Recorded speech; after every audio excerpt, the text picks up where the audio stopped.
नमस्कार, मैं हूं पुण्य प्रसून वाजपेयी। जो सरकार ने संसद में कहा वो झूठ था, जिस बात का जिक्र वित्त मंत्री ने कर दिया वो झूठ था। इस बात का जिक्र हम इसलिए कर रहे हैं क्योंकि सीसीटीवी कैमरे से फुटेज जो है वो सामने आया है बेंगलोर के उस रिसोर्ट के, जहां पर कांग्रेस के विधायक ठहरे हैं और आज आयकर अधिकारियों ने वहां छापा मारा। यहां क्या कहा गया और वहां क्या हो रहा है, दोनों स्थितियों को मिलाकर देखिए।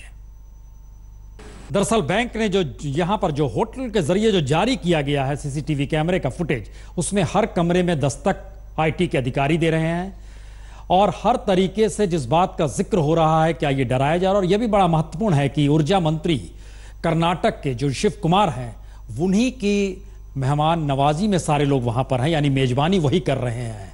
तो ये एक स्थिति थी, हम इस पर आपको रिपोर्ट भी दिखलाएंगे। लेकिन आज एक नारे का वक्त है, पढ़ेगा भारत तो आपके स्क्रीन पर है। तो ऐसे बढ़ेगा भारत, इस बात का जिक्र हम क्यों कर रहे हैं? आज परत दर परत स्थितियों को देखिए, देश के हालात को देखिए। जिक्र पढ़ाई का है, भारत के आगे बढ़ने का है। तो शुरुआत में मध्य प्रदेश के नीमच में आपको लिए चल रहे हैं।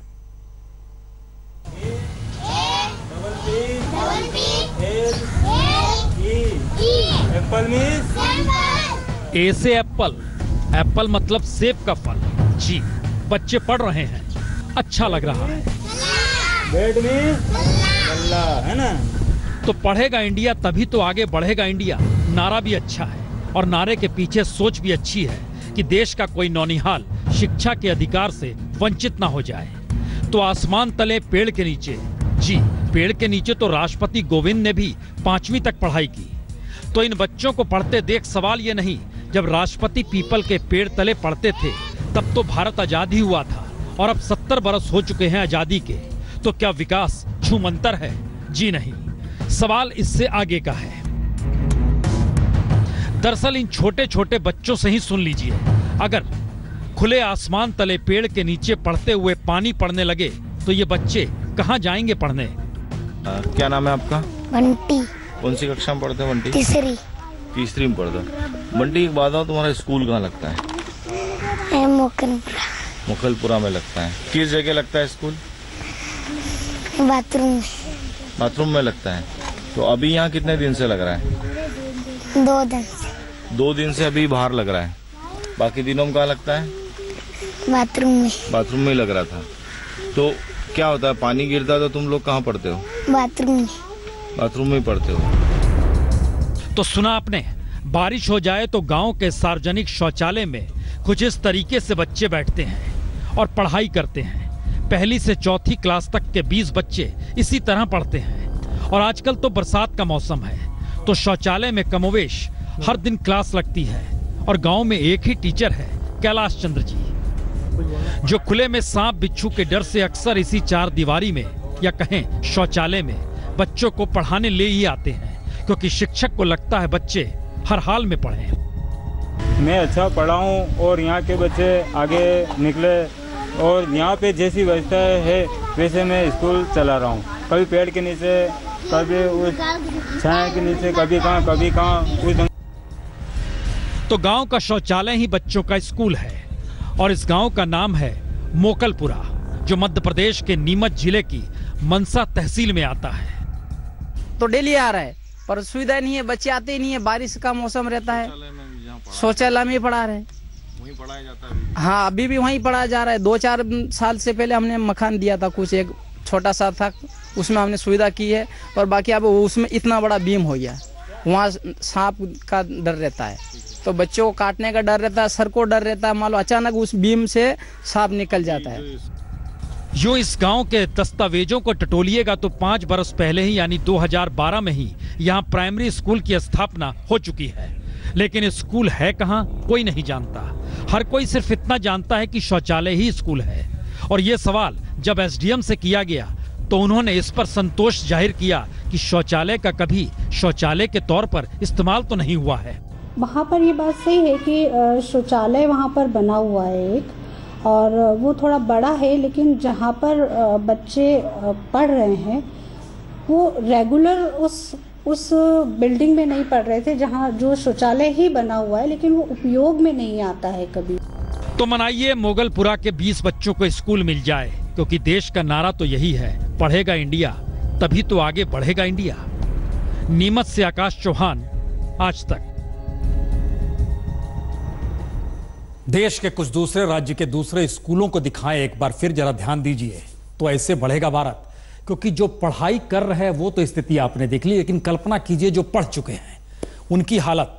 हम दिखलाते हैं आपको कि अगर बच्चे ने डॉक्टर बनने का सपना पाला है तो होता क्या है, हो क्या रहा है। पैकेज है 80 लाख, 62 लाख 25 हज़ार का पैकेज बैठ रहा है। ये एलिजिबल 17-18 17-18 ना।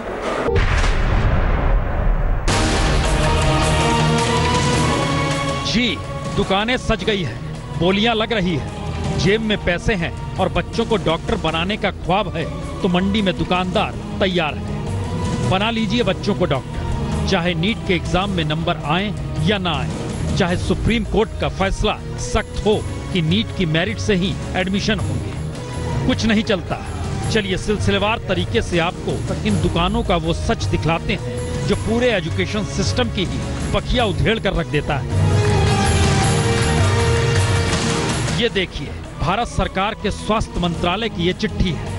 बहुत साफ लिखा है, किसी भी सूरत में मथुरा कृष्ण मोहन मेडिकल कॉलेज 2017-18 में दाखिला नहीं दे सकता। लेकिन क्या मेडिकल कॉलेज को सरकार के किसी भी आदेश की परवाह है? आज तक की स्पेशल इन्वेस्टिगेशन टीम जब कॉलेज पहुंची और हमारे संवाददाता ने कहा हमारे बच्चे का नीट स्कोर बहुत कम है, तो सुनिए कहा क्या गया। उसका नंबर तो आएगा नहीं, या मतलब आपको कॉलेज लेवल पे काउंसलिंग कराएंगे बच्चे की। कॉलेज लेवल पे कराएंगे, अगर आप बच्चे की सीट बुक करते हैं हमारे पास कॉलेज में, तो बच्चे की कॉलेज लेवल पे काउंसलिंग कराएंगे बच्चे की। तो बोला एक तो आपको करना है, मैंने आपको बताया था ऑनलाइन किया होगा, वो भी है, वो आप लगा दीजिएगा साथ में नीट स्कोर, बाकी ओरिजिनल डॉक्यूमेंट्स या आपको सबमिट करने 5 लाख रुपये कैश जमा करना है और बुकिंग द सीट, और आफ्टर दैट चेक्स देने आपको लेक्चर फीस के पूरे। जब एडमिशन कंफर्म हो जाएगा फिर फुल पीडीसी चेक्स और फिर विचार विमर्श करके अगले हफ्ते आते हैं। ठीक है, अगले हफ्ते के बाद अगले हफ्ते बताऊंगा आपको। तो भारत सरकार कहती है ये कॉलेज कोई एडमिशन फिलहाल दे नहीं सकता, लेकिन कॉलेज के लिए सब ताक पर। फिर सुप्रीम कोर्ट के नीट एग्जाम को लेकर गाइडलाइंस अलग है। दरअसल एमसीआई की टीम ने 2 बार यहाँ इंस्पेक्शन किया और दोनों बार कॉलेज तय मानकों पर खरा नहीं उतरा। वैसे हमने अपने वेबसाइट पे पूरे इन कॉलेजेस का स्टेटस डाला हुआ है कि इनको 2 साल के लिए एडमिशन अलाउड नहीं है, और अगर करते हैं तो लीगल एक्शन बनेगा इनके ऊपर। लेकिन एमसीआई जो भी करे, डॉक्टर बनाने की फैक्ट्री सिर्फ मथुरा भर नहीं चल रही। हम सहारनपुर के Glocal medical college super speciality hospital and research centre भी पहुंचे। हमारी मुलाकात यहाँ जुनैद नाम के एडमिशन कोऑर्डिनेटर से हुई। पहले यहाँ का पूरा पैकेज रेट तो सुन ही लीजिए। पैकेज है 80 लाख। 80 लाख कितने सालों का है? 500 साल। 5 साल का। पेमेंट स्ट्रक्चर कैसे होगा? पेमेंट 30% आपको फर्स्ट ईयर देना पड़ेगा। 80 लाख का 30% आपको 12 लाख रुपये। 30% मतलब 24 लाख 25 लाख के आसपास फर्स्ट ईयर। अच्छा, बाकी डिवाइड होता चाहिए। हद यह कि यूनिवर्सिटी किसी से एफिलिएटेड नहीं है। तो हमारा खुद का यूनिवर्सिटी है, कंडक्ट एग्जामिनेशन वगैरह सब आप करा सकते हैं। मेडिकल कॉलेज में एग्जाम यही एग्जाम होंगे, सारी यही होंगे सब कुछ। तो मतलब इसका ये भी हो जाएगा कि 5 साल में बच्चा पास भी कर जाएगा। तो लाखों के खेल में ब्लैक मनी भी चलेगी और डिजिटल इंडिया फुर्र हो गया। हद यह कि इस कॉलेज पर भी 2 बरस के लिए भारत सरकार ने एडमिशन लेने पर पाबंदी लगा रखी। मेडिकल कॉलेजों में चल रहे इस गोरख धंधे को भांपते हुए हम एक तीसरे कॉलेज पहुंचे। ये अमरोहा है। अमरोहा का Shri Venkateshwara institute of medical science. Bharat सरकार के स्वास्थ्य मंत्रालय ने इस कॉलेज पर भी एडमिशन की पाबंदी लगा रखी है। लेकिन यहाँ के एडमिशन डायरेक्टर ने पहले हमें नियम कायदे समझाए, लेकिन बाद में सुप्रीम कोर्ट की गाइडलाइंस को झटके में धता भी बता दिया और इसका तरीका भी समझा दिया। उसमें जो मेरा बच्चा होगा जिसे मैंने रजिस्ट्रेशन कर रखा है, मैं उसे डायरेक्टली लेके जाऊंगा अपने बच्चे को। जब मेरा रिप्रेजेंटेटिव ही वहाँ पे नहीं होगा तो कोई बच्चा मुझे ऑफ नहीं कर सकता। मैं जाऊँगा डायरेक्टली अपने बच्चे को लेके और उसको काउंसलिंग में ले जाके रजिस्टर करा के उसी काउंसलिंग करा के अलॉटमेंट लेके अपने यहाँ ले आऊँगा। ऑलरेडी मेरा और आपका सारा एग्रीमेंट तो पहले फाइनल हो चुका होगा, सीट आपकी सिक्योर होगी, you will get that final. Thank you. लेकिन ऐसा नहीं है, ये सिर्फ 3 कॉलेज पर खेल हो रहा है।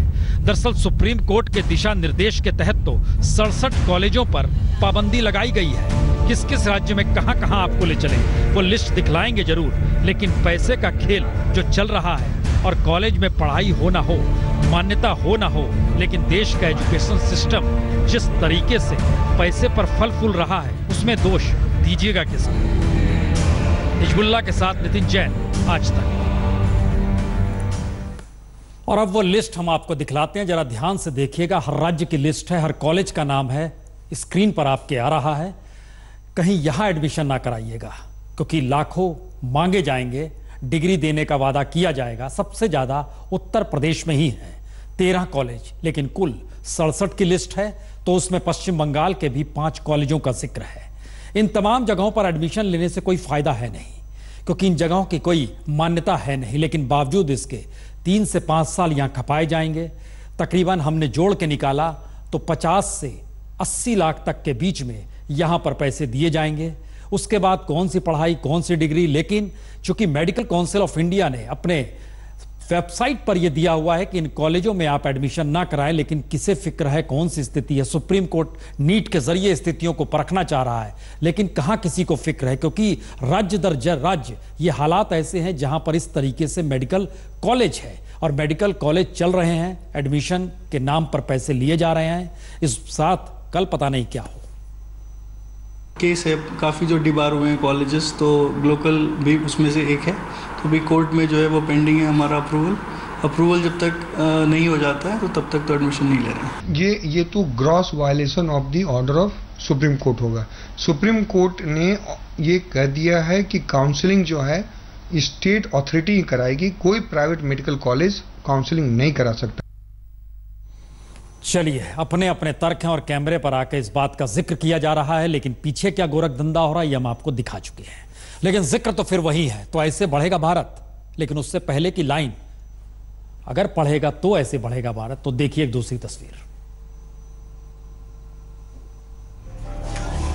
एक तस्वीर यूपी में बलरामपुर के जर्जर होते स्कूल की, दूसरी तस्वीर राजस्थान के धौलपुर में किताबों के इंतजार में बैठे बच्चों की। और ऐसी ही तस्वीरों से राइट टू एजुकेशन का लक्ष्य कैसे पूरा किया जा रहा है, जरा इस सिलसिले को समझ लें। दरअसल यूपी के बलरामपुर का ये वो स्कूल है जो कब ढह जाए कोई नहीं कह सकता। जर्जर हालत में खड़ी स्कूल बिल्डिंग में बच्चे भगवान का नाम जपते जपते पढ़ते हैं। और सिर्फ इस स्कूल का हाल ऐसा नहीं, बारिश के मौसम में इलाके के कई स्कूलों में पानी भर जाता है, उनकी भी बिल्डिंग जर्जर है, लेकिन चिंता किसी को नहीं। एक दिन गिर गया था कपड़ा और पानी भी गिरता है कापी किताब में हम लोग के, और लेटरिन बाथरूम का इतना परेशानी है, हम लोग लेटरिन बाथरूम नहीं जा पाते हैं, बैठने के लायक नहीं रह पाते सब। तो चलिए जर्जर होते स्कूल से आगे निकलिए और धौलपुर के इस सरकारी स्कूल का हाल भी देख लीजिए, जहां बच्चे हैं जुलाई खत्म होने के बाद भी इंतजार कर रहे हैं किताबों का। जी, गरीब बच्चे हैं तो निःशुल्क किताबें बंटती हैं। और धौलपुर जिले के 9वीं से 12वीं तक के 10,000 से ज्यादा बच्चे किताब न मिलने की वजह से पढ़ाई इस दौर में कर नहीं पा रहे हैं। इन स्कूलों में ज्यादातर गरीब वर्ग के बच्चे पढ़ते हैं, जिनके लिए सरकार निःशुल्क किताब देती है। लेकिन सत्र शुरू हुए 1.5 महीना बीत चुका है, लेकिन किताबों का इंतजार लगातार जारी है। हमें किताब अभी तक नहीं मिली है, काफ़ी 1.5 महीना हो गया है, अभी तक किताब आई नहीं है। और बाजार में किताब काफ़ी महंगी है। गरीबी के होने के कारण किताब को नहीं ला पा रहा हूँ, इसलिए 1.5 महीने से पढ़ाई में हमारी रुकावट हो रही है, कई परेशानी हो रही है। तो बिना इंफ्रास्ट्रक्चर सरकारी एजुकेशन सिस्टम है ये, और ये आलम उस दौर का जब राइट टू एजुकेशन एक्ट लागू होने के पहले 6 बरस में राज्यों को आवंटित किए गए 87,000 करोड़ रुपए खर्च भी नहीं हो पाए। और ये आकलन और किसी का नहीं बल्कि सीएजी का ही है। बलरामपुर में सुजित कुमार के साथ उमेश मिश्रा, धौलपुर, आज तक। लेकिन भारत तो आगे बढ़ रहा है, तो हम आपको लिए चलते हैं देश के विकसित राज्य महाराष्ट्र की आर्थिक राजधानी या कहें देश की आर्थिक राजधानी मुंबई में, जहां सरकार चलती है तो कैसे चलती है। मुंबई में आदर्श बिल्डिंग घोटाला सामने आया था, उस वक्त कांग्रेस की सरकार थी, सीएम की तब कुर्सी भी चली गई। और घाटकोपर में सिद्धि साई बिल्डिंग गिरी तो बीजेपी शिवसेना की सरकार है, कुर्सी किसी की नहीं गई। लेकिन दोनों ही मामलों ने साफ साफ कर दिया कि राजनेताओं की नौकरशाहों और बिल्डर से सांठगांठ खूब रहती है। लेकिन मुद्दा सिर्फ सिद्धि साई बिल्डिंग का नहीं, महाराष्ट्र की फडणवीस सरकार अब राजनेता बिल्डर नेक्सस मामलों को लेकर लगातार घिर रही है, सड़क पर भी, विधानसभा के भीतर भी। कुछ साल पहले बिल्डर और नेता की साठगांठ और जमीन घोटालों के आरोपों के चलते कांग्रेस और एनसीपी की सरकार बदनाम हो चुकी थी। खुद कांग्रेस के मुख्यमंत्री पृथ्वीराज चव्हाण ने भी यह बात मानी थी। तब बीजेपी आरोप करने में सबसे आगे रहती थी, लेकिन अब बीजेपी की सरकार को 3 साल हो चुके हैं और अब बीजेपी के नेताओं और सरकार पर इसी तरह के आरोप लगना शुरू हो गया है। और इस कड़ी में ताजा मामला स्लम रिहेबिलिटेशन अथॉरिटी यानी SRA में हुआ घोटाला है। महाराष्ट्र के गृह निर्माण मंत्री प्रकाश मेहता पर आरोप है, उन्होंने मुंबई के ताड़देव इलाके में नियमों का उल्लंघन कर बिल्डर को 500 करोड़ का फायदा पहुंचाया। और आज तक के पास मौजूद दस्तावेज बतलाते हैं कि मेहता ने बिल्डर को नियम से ज्यादा FCI यानी फ्लोर स्पेस इंडेक्स दिया। इतना ही नहीं, फाइल पर लिखा हुआ है, फैसले की मुख्यमंत्री फडणवीस को भी जानकारी है। लेकिन हंगामा मचा तो मंत्री जी इस बात से ही मुकर गए। मैं इन सारे आरोपों का खंडन करता हूं। इस सरकार के कार्यकाल में दूसरी बार मंत्री की जांच हुई है। एक खड़से साहब की हुई थी, उनको तुरंत मंत्री पद से हटाया था। हम वही मांग कर रहे हैं कि वही न्याय प्रकाश मेहता के बारे में रहे, उनको भी मंत्री पद से हटाना आवश्यक है, नहीं तो निष्पक्ष जांच नहीं हो सकती। ये पहली बार नहीं कि बीजेपी नेता पर बिल्डर से नेक्सस के आरोप लगे। एक RTI एक्टिविस्ट ने हाल ही में आरोप लगाया, उसे एक SRA घोटाले को छुपाने के लिए 1 करोड़ रुपए की रिश्वत दी गई। एक्टिविस्ट ने अपने दावे के समर्थन में 40 लाख रुपए कैश भी मीडिया के सामने रखे थे। प्रकाश मेहता के विभाग के ही एक पूर्व अधिकारी विश्वास पाटिल पर अपनी सेवा के आखिरी 5 दिनों में कई प्रोजेक्ट्स को मंजूरी देने पर FIR भी दर्ज हुई है। और इन सब के बीच आम आदमी पार्टी ने आरोप भी लगाया कि बीजेपी के मुंबई अध्यक्ष आशीष शेलार को एक विवादास्पद बिल्डर ने 9 करोड़ का फ्लैट तोहफे में दे दिया। तो सब कुछ फ्री में कैसे चलता है, नियम कानून ताक पर कैसे रखे जाते हैं। हालांकि विपक्ष के निशाने पर फिलहाल गृह निर्माण मंत्री प्रकाश मेहता आ चुके हैं, लेकिन मेहता तमाम आरोपों को खारिज कर रहे हैं। 21 तारखेला या नस्तीवर मी लिहिलं, हे जे म्हणतात ते खरं आहे। और अब एक और मंत्री प्रकाश मेहता ऐसे ही रियल एस्टेट से जुड़े आरोपों की वजह से कटघरे में खड़े हो गए हैं। पारदर्शिता की हामी भरने वाले देवेंद्र फडणवीस सरकार के लिए ऐसे आरोपों से जूझना सबसे बड़ी चुनौती होगा। और शायद इसीलिए लकीर खींची जा रही है कि देश आगे बढ़ रहा है। हम एक दूसरी तस्वीर दिखलाते हैं। आज छापे पड़े हैं, लेकिन लड़ाई गुजरात के नेताओं की है। एक बीजेपी के अध्यक्ष तो दूसरे कांग्रेस अध्यक्ष सोनिया गांधी के राजनीतिक सलाहकार, और दोनों ही गुजराती, और दोनों ही गुजरात राज्यसभा की सीट को लेकर कुछ इस तरह आमने सामने आ खड़े हुए कि कल तक की बाजी को आज उलटने का प्रयास अमित शाह कर रहे हैं। तो बाजी बरकरार रहे, इसके लिए अहमद पटेल हाथ पैर मार रहे हैं। और सवाल एक अदद राज्यसभा सीट का है, जिसकी लड़ाई में हर दांव आजमाए जा रहे हैं। अतीत के काले पन्नों को खोला जा रहा है और विधायकों को दल बदल का लालच दिया जा रहा है और छापे से डराया भी जा रहा है। पहली बार एक गुजराती दूसरे गुजराती को चुनौती दे रहा है और दोनों की ही पहचान अपने अपने दायरे में चाणक्य सरीखी है। अमित शाह बीजेपी के चाणक्य माने जा रहे हैं तो अहमद पटेल सोनिया गांधी के चाणक्य। जब अहमद पटेल दिल्ली की सत्ता में थे तो 2010 से 2012 तक अमित शाह के लिए काले दिन थे। अब अमित शाह दिल्ली की सत्ता में है तो अहमद पटेल के काले दिन शुरू हो जाए, बिसात इसी तरीके से बिछाई जा रही है।